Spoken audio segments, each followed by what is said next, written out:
de penser, plaire à Dieu dans sa façon de parler, plaire à Dieu dans sa façon de marcher, plaire à Dieu dans ses décisions, plaire à Dieu. Donc le terme agréable.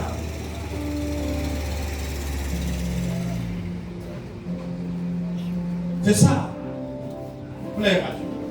Et là également, c'est l'Éternel Dieu qui donne la façon, la force, la capacité d'être agréable à ses yeux. C'est ça qu'il faut prier. Il faut dire la vérité à Dieu. Seigneur, j'ai envie de te plaire, mais je mens beaucoup. Encore. Il y a une force, quand je ne veux pas mentir, il y a des gens comme ça. Quelqu'un ne veut pas mentir, même là il ne faut pas mentir, il ment. C'est devenu pour lui comme une seconde nature. Seigneur, j'ai envie de te plaire. J'ai 18 ans, mais je me vois toujours en train d'être attiré par la pornographie, parfois même plus. J'ai 16 ans, mais je me comporte bizarrement. Mais j'ai envie de te plaire. Donne-moi la force. Aide-moi. Et plus tu pries comme ça, Dieu verra ta sincérité. Parce que tu n'as pas de mal à lui exposer ta faute. Tu reconnais déjà. Et la parole de Dieu va dire quoi? Que celui qui a ses fautes ou ses faiblesses et les délaisse obtient miséricorde. Mais pour avouer, il faut déjà accepter que oui, je suis comme ça. Oui, je fais ça. Donc c'est déjà une sincérité de la part de quelqu'un qui va dire j'ai volé hier.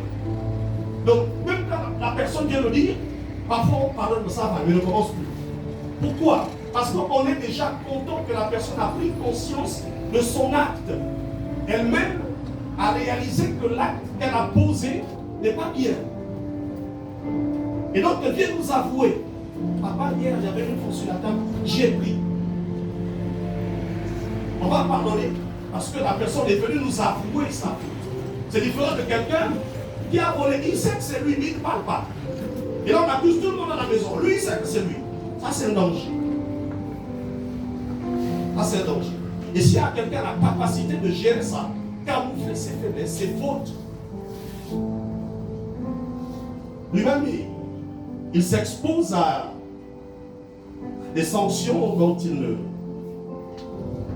n'a pas idée. Donc c'est ça, agréable à Dieu, plaire à Dieu, par une attitude d'obéissance, de foi et d'amour sincère, plutôt que par un intérêt personnel. C'est cette façon d'être, cette façon de faire qui démontre que ton offre à Dieu est un culte raisonnable.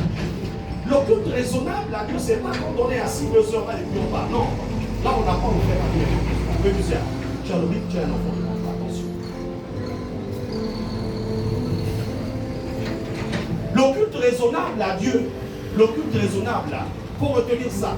C'est pas seulement quand tu viens faire. On n'a pas dit que venir à l'église c'est mauvais. Non, il faut venir. On n'a pas dit que prendre part à une activité c'est mauvais. Non, il faut faire. Mais il ne faut pas croire que c'est ça qui est le culte raisonnable à Dieu. Le culte raisonnable à Dieu, c'est un don de soi. On se donne à Dieu. Lorsqu'on s'est donné à Dieu, il y a ce changement d'attitude, de mentalité.